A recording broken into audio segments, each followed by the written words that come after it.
Toda quarta-feira, no nosso grupo de estudo Bueno 2, temos estudado a carta de Paulo aos Filipenses, e eu gostaria que nós pudéssemos meditar nessa manhã a respeito do que o apóstolo Paulo nos diz. Eu convido para que você abra sua Bíblia, então, em Filipenses capítulo 1,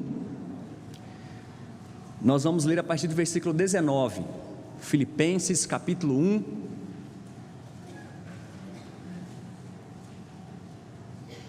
a partir do versículo 19.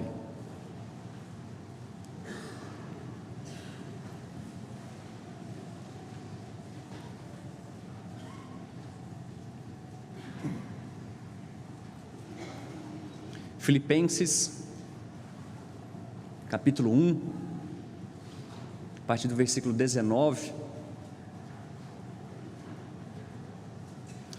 E hoje nós vamos aprender com o nosso Deus como que nós lidamos com expectativas frustradas. Filipenses capítulo 1, a partir do versículo 19. E diz assim a palavra do nosso Deus: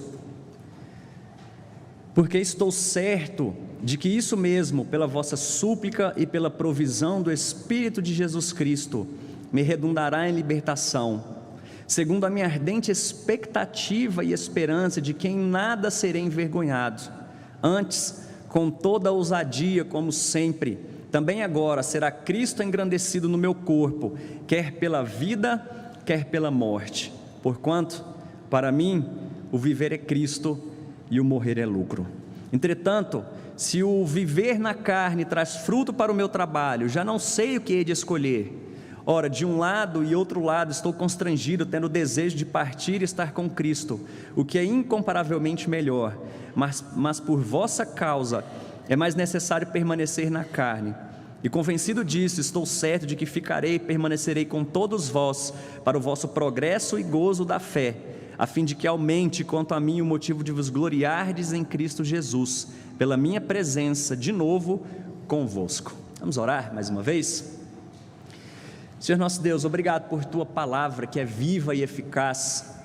Obrigado porque o Senhor tem nos conduzido até aqui. Eu peço que o Teu Santo Espírito possa nos dar entendimento dessa verdade, que o nosso viver tem que ser para Cristo, que tudo o que fizermos tem que ser para engrandecer o Teu santo e precioso nome, Pai. E diante de tantas expectativas que nós temos, que a nossa maior expectativa seja glorificar o nome do Senhor e o nome do santo Senhor Jesus Cristo. Ensina-nos essa verdade nessa manhã, Pai. Nós oramos assim em nome de Jesus. Amém. Todos nós temos expectativas, sejam elas de um casamento muito bom, de pessoas que nos tratem bem, de termos amizade, sermos bem sucedidos no nosso trabalho, nos estudos, algo que você faça que isso te traga satisfação e alegria. Mas como que nós lidamos quando essas expectativas são frustradas? Quando nós olhamos para a nossa vida hoje e pensamos, olha, talvez o que eu tenho vivido hoje não é aquilo que eu sonhei, não é aquilo que eu desejei para a minha vida. E quando nós olhamos para esse texto, nós podemos ver como que o apóstolo Paulo lidou com essas expectativas que foram frustradas na vida dele. Só para a gente entender um pouquinho melhor, Paulo escreveu essa carta aos Filipenses, ou à igreja de Filipos, quando ele estava preso em Roma. Um homem daquela cidade que havia sido discípulo dele, Epafrodito, tinha viajado, trouxe para ele algum mantimento, trouxe dinheiro para ele poder se sustentar durante esse período final da vida dele, no qual ele estava próximo de um julgamento final, que a Bíblia nos relata. Mas o próprio apóstolo Paulo havia fundado essa igreja. Ele foi para lá, isso é narrado em Atos, no capítulo 16, quando Paulo estava em viagem, mas Deus fala com ele através de uma visão, em que um jovem macedônio diz para ele: Paulo, vem para cá, passa para Macedônia, vem nos ajudar. Então Paulo muda completamente o rumo da viagem dele. Ele estava seguindo para a Ásia, mas ele volta agora e está indo para a Europa, e é exatamente aqui onde o evangelho começa a ser propagado por toda a Europa. Então Paulo já vai para aquele lado, ele entendendo que Deus o havia chamado, Eu imagino que no coração dele devia, olha, se é Deus que está me direcionando para lá, eu acho que a coisa vai caminhar bem, dessa vez. Ele já tinha vindo já de alguns açoites, chicotada, já tinha sido apedrejado, já tinha sido arrastado para fora de cidade, naufrágio, já tinha ficado à deriva no mar. Falei, mas agora, imagino que vai, porque Deus que está me guiando isso aqui, até através de uma visão. Então ele chega lá e assim acontece. Primeira conversão que há naquela cidade de Filipos, esse é o caso conhecido de Lídia, a vendedora de púrpura, que fica sabendo a respeito do evangelho, a sua vida é transformada, e de toda a sua casa também. E ali Paulo, caminhando com alguns de seus companheiros, ele vê uma jovem possessa, adivinhadora, que tinha um espírito de adivinhação. Então Paulo vai e expulsa esse demônio dela, mas isso causa certo transtorno, porque essa mulher, ela gerava lucro, é fonte de renda para outros homens por conta dessas adivinhações, e aqueles homens não gostam disso, mandam prender Paulo, ele é açoitado e agora está na prisão. Mas aquela mulher também foi transformada pelo poder do evangelho. Mas não só isso, ele lá naquela cadeia, no meio de uma noite, bem tarde já, esses homens, Paulo e seus companheiros dando louvores e cantando, acontece um terremoto, as cadeias são abertas, mas então o guarda fica desesperado, porque a missão dele era vigiar aquelas pessoas, mas quando ele vê essas portas abertas, ele puxa a sua espada, no sentido de que ele iria suicidar, mas Paulo fala, calma, a gente está aqui, ninguém fugiu. Mas eu vou te falar o que aconteceu. Então Paulo proclama o evangelho, e assim aquele guarda e toda a sua família é transformada pelo evangelho.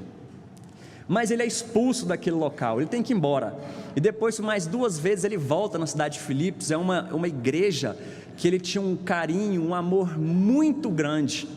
Mas quando nós olhamos para essas perspectivas, imagine, eu fico tentando imaginar o apóstolo Paulo depois de sua conversão, um homem que era zeloso pela lei, mas agora ele tem um encontro pessoal com Jesus Cristo, o evangelho também transforma a sua vida, e ele fala, agora eu vou dedicar a minha vida. E esses fatos que eu contei para vocês, Paulo vai falar aqui no versículo 12, quando a gente olha do capítulo 1, ele diz, irmãos, eu quero cientificar-vos de que as coisas que me aconteceram têm antes contribuído para o progresso do evangelho. Que coisas eram essas? Essas que nós falamos agora há pouco tempo. Ele apanhou, foi apedrejado, arrastado, dado como morto para fora de uma cidade. Eu fico imaginando o que passava no coração de um homem como esse, que era assim como nós, coisas que a gente sonhava, e olha agora Paulo, eu vou dedicar minha vida ao evangelho, e ele apedrejado. Não, deve ter passado, né? A gente passa por isso mesmo. Eu vou mudar minha rota agora, vou agora em direção, eu acho que a coisa vai crescer. Então ele é picado por uma víbora. Gente, mas não tem, peraí, vou para outro canto. Ele em direção a essa outra cidade, o barco naufraga, e não 1, 2, 3 vezes, ele apanha cerca de 5 vezes. E agora, como que Paulo, no final da sua vida, preso, e esse não deve ser um lugar bom para se estar, agora como que Paulo nos ensina, e como que ele lida com essas expectativas frustradas? Talvez a gente esteja passando por isso, talvez nós tenhamos pessoas aqui que estão passando por isso, algo que você sonhou para a sua vida, para a sua família, para o seu trabalho, talvez para a igreja. É gente que tem ferido seu coração, às vezes é um pastor que sai da igreja que você ama tanto. Como que a gente lida com essas coisas? Paulo vai nos ensinar, em primeiro lugar, ele lida com as expectativas frustradas, confiando completamente no Deus que ele acredita, no Deus que ele crê, no Deus que ele prega, confiando. Isso parece ser meio óbvio, poxa, tudo bem que ele confia nisso, mas como, quais as verdades, quais os elementos que fazem parte dessa confiança do apóstolo Paulo? Olha só o que ele diz para nós, e tem um detalhe aqui muito importante no versículo 19, porque eu estou certo de que isso mesmo, pela vossa súplica e pela provisão do Espírito de Jesus Cristo, me redundará em libertação.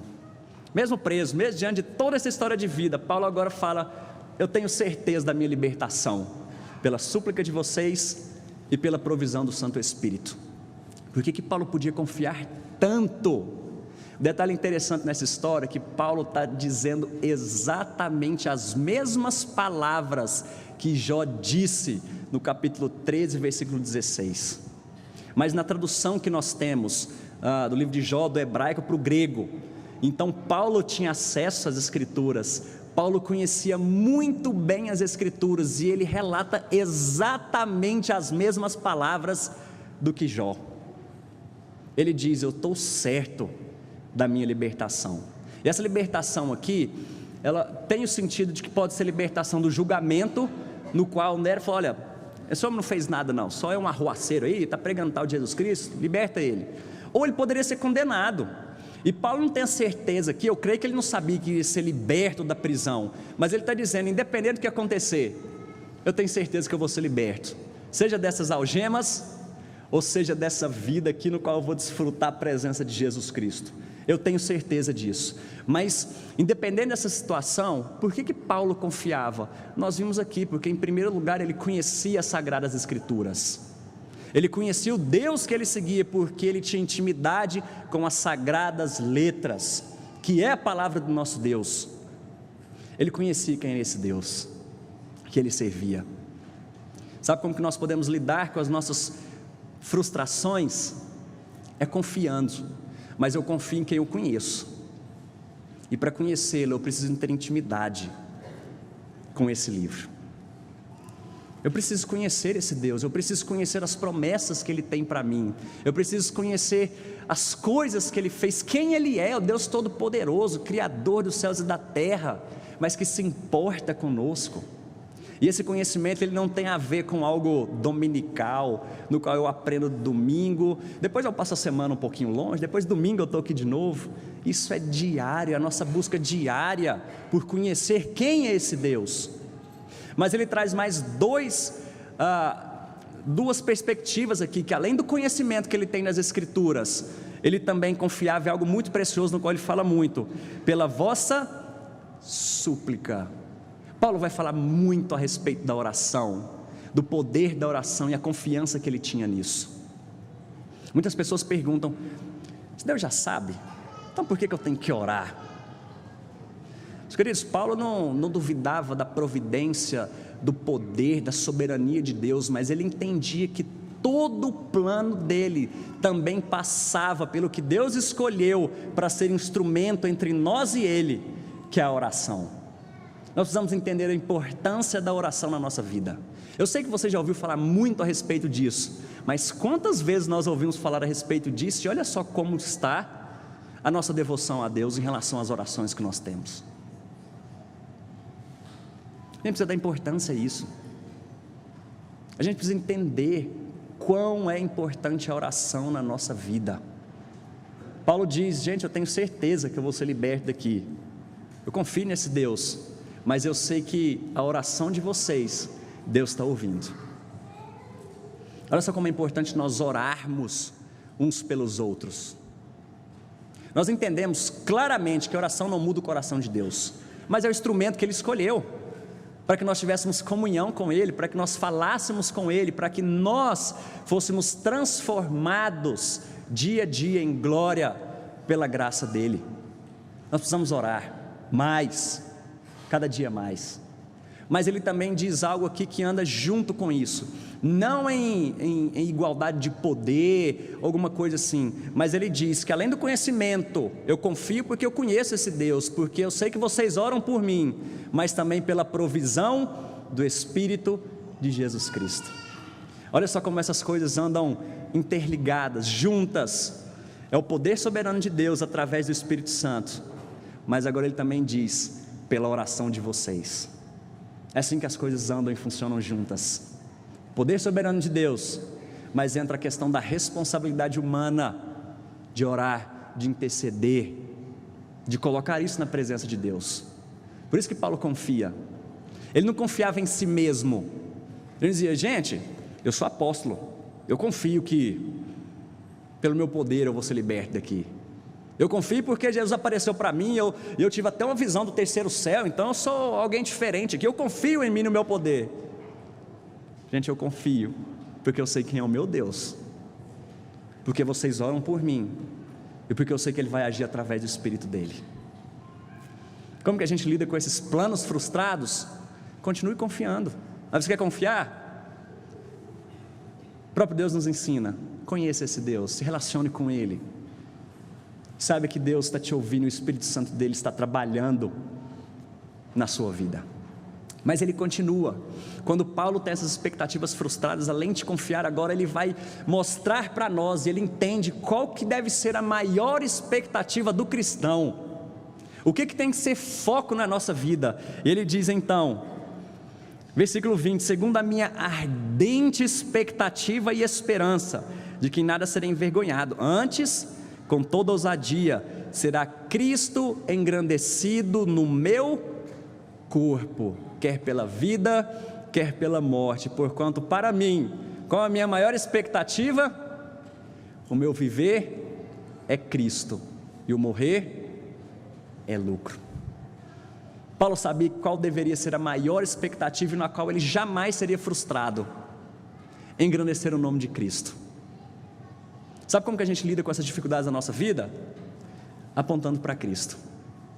Paulo sabia que essas coisas que tinham acontecido com ele não tinham a ver com ele mesmo.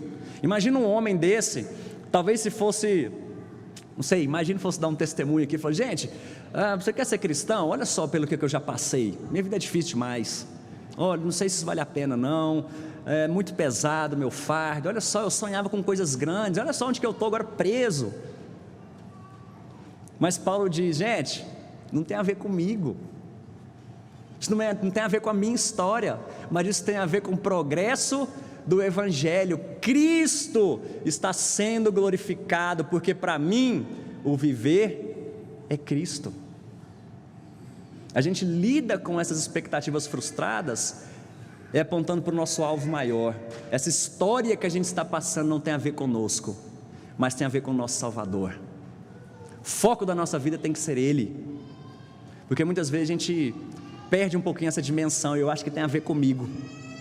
Eu fico frustrado, chateado com Deus. Por que, Deus, que essas coisas estão acontecendo? E a gente vem aprender com Ele mesmo. Tudo isso acontece para o progresso do Evangelho. Mesmo que a gente não entenda por que essas coisas acontecem conosco, por que Deus permite, mas eu entendo que tudo que me acontece tem que servir para que Cristo seja glorificado, porque o meu viver é Cristo. E ele vai dizer ainda, Paulo vai falar muito a respeito disso. Ele diz, versículo 27, capítulo 1: vivei acima de tudo por modo digno do Evangelho de Cristo. Versículo 12 do capítulo 2: desenvolvei a vossa salvação com temor e tremor. E aí, quando nós olhamos para Colossenses, no capítulo 3, ele vai dizer: tudo que fizerdes, seja em palavra, seja em ação, fazei-o em nome do Senhor Jesus Cristo.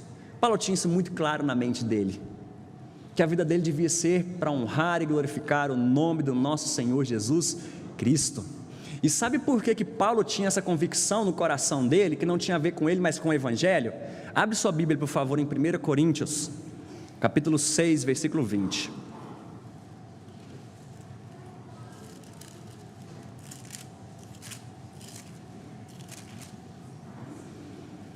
Primeira carta de Paulo aos Coríntios, capítulo 6, versículo 20.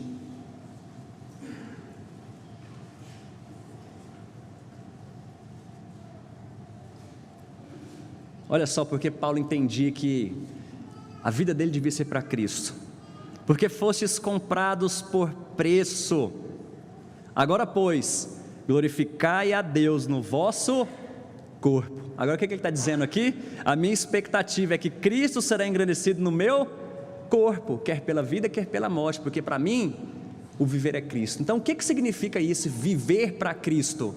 É que o nosso corpo por completo o glorifica. Os seus olhos devem glorificar a Cristo, as suas mãos glorificam a Cristo, os seus pensamentos, as suas palavras, os seus pés glorificam a Cristo, a maneira como você trata as pessoas.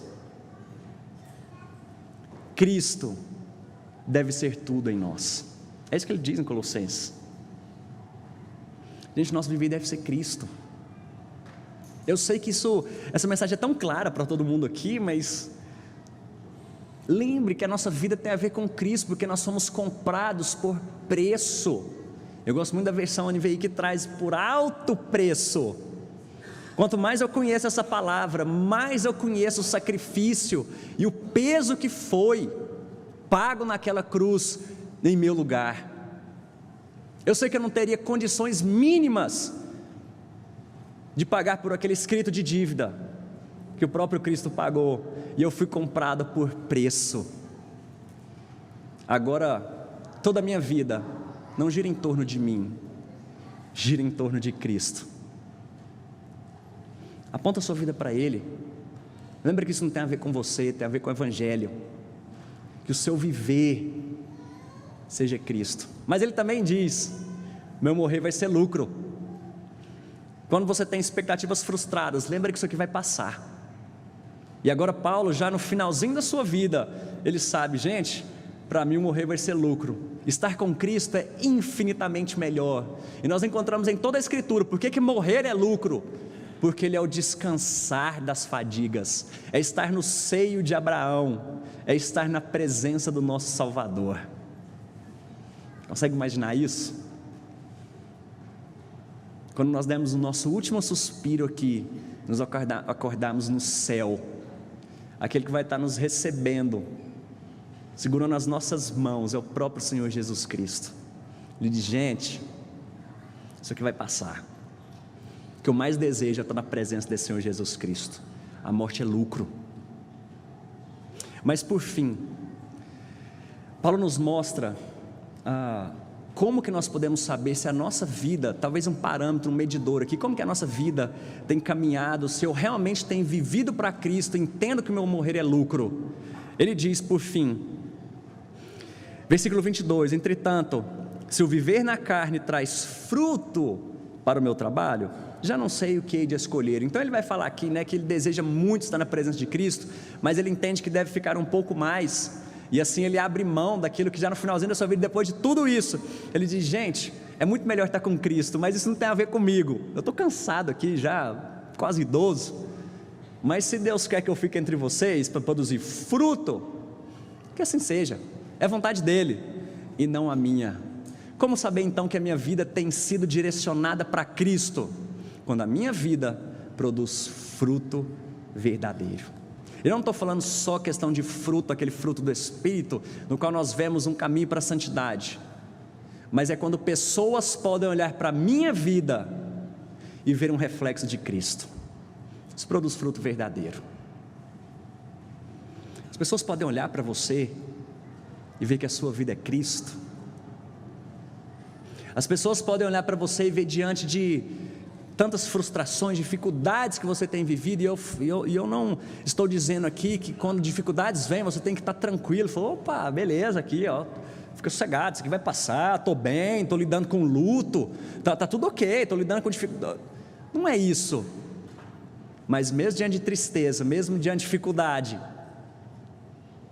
eu consigo enxergar Cristo sendo apontado na minha vida. Isso é produzir fruto. Se a sua vida tem produzido esse tipo de fruto, saiba que você tem vivido para Cristo. Se não, cuidado, meu irmão,